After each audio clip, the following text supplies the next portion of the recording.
और इनके द्वारा न तो कोई केस डायरी दी गई, न ही इनके द्वारा कोई वारंट दिया गया था।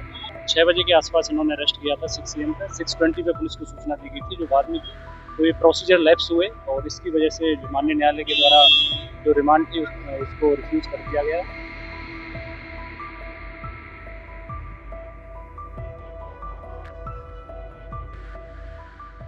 अगर हम कहें कि इस देश में पुलिस वाले भी सुरक्षित नहीं हैं तो ये गलत नहीं होगी।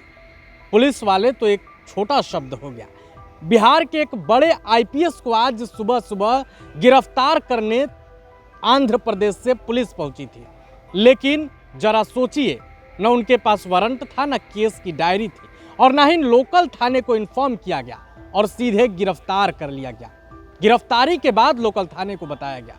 अब जरा सोचिए ये कितनी बड़ी गुंडागर्दी है, वो भी आंध्रा पुलिस की। एक दूसरे स्टेट में आती है, यहाँ के बड़े IPS को गिरफ्तार करती है और ना उसके पास वारंट होता है, ना केस डायरी होती है। मामला कोर्ट में पहुँचता है, पटना सिविल कोर्ट ले जाया जाता है और वहाँ पर माननीय न्यायालय द्वारा फटकार लगती है। जब वारंट लेटर मांगा जाता है, जब केस की डायरी मांगी जाती है, तो आंध्रा पुलिस के पास देने को कुछ नहीं होता है। तो बिना किसी सबूत, बिना किसी डॉक्यूमेंट्स के आखिर आंध्र प्रदेश की पुलिस बिहार कैसे आई? कैसे एक बड़े IPS को टांग लिया, उसके घर में घुस गई? ये एक बड़ा सवाल है। आखिर सुरक्षित कौन है इस देश में? इस पूरे मामले को लेकर पटना के सिटी SP वेस्ट जो है भानु प्रताप सनसनीखेज खुलासा कर रहे हैं और बड़ी बात कह रहे हैं। आप जरा ये वीडियो देखिए। आंध्र प्रदेश पुलिस पटना पुलिस से संपर्क की थी आज और एक case number CR number 187/24 under section 120 भी 166, 167, 197, 307, 326, 465, 506 रीड विथ 34 IP से।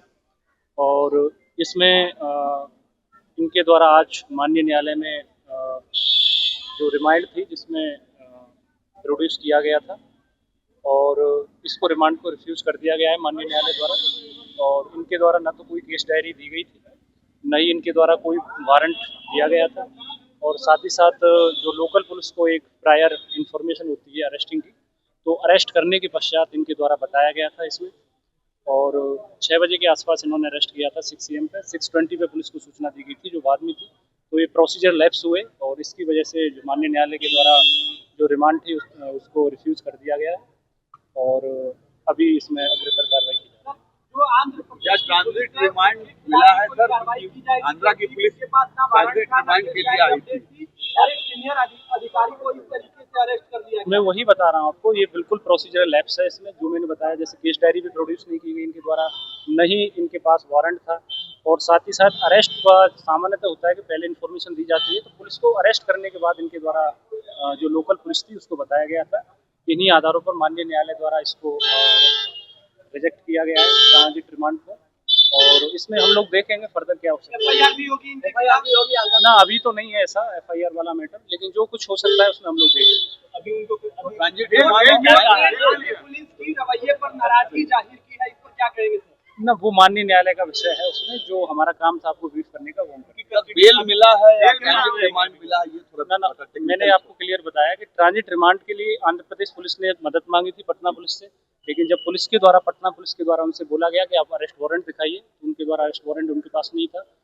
तो फिर भी पुलिस के द्वारा बड़ी विनम्रता से सहयोग उनके साथ किया गया था और माननीय न्यायालय में ट्रांजिट रिमांड के लिए लाया गया था, जिससे माननीय न्यायालय द्वारा खारिज कर दिया गया है। और उसमें जो आधार बनाए थे वो केस डायरी का ना होना, वारंट का ना होना, अरेस्ट को पहले अरेस्ट कर लेना और बाद में पुलिस को लोकल पुलिस को इन्फॉर्म देना, ये सारे प्रोसीजरल लैप्स में हुए थे। तो अरेस्टिंग नहीं मानी जाएगी? अरेस्टिंग के लिए अरेस्टिंग नहीं मानी जाएगा। जब उनको जब ट्रांजिट रिमांड रिफ्यूज कर दिए तो अब उसमें जाने का कोई औचित्य नहीं, आंध्र प्रदेश पुलिस को इसमें कार्रवाई करने का कोई। तो आपने वीडियो में सुना, भानु प्रताप स्पष्ट रूप से बता रहे थे कि जो आंध्रा पुलिस आई थी, ना उसके पास वारंट था, ना उसके पास केस की डायरी थी, पेश करने को कुछ नहीं था। लोकल थाने को भी गिरफ्तारी के बाद बताया गया, जो कि पूरी तरह कानून और नियम की धज्जियां उड़ाती है।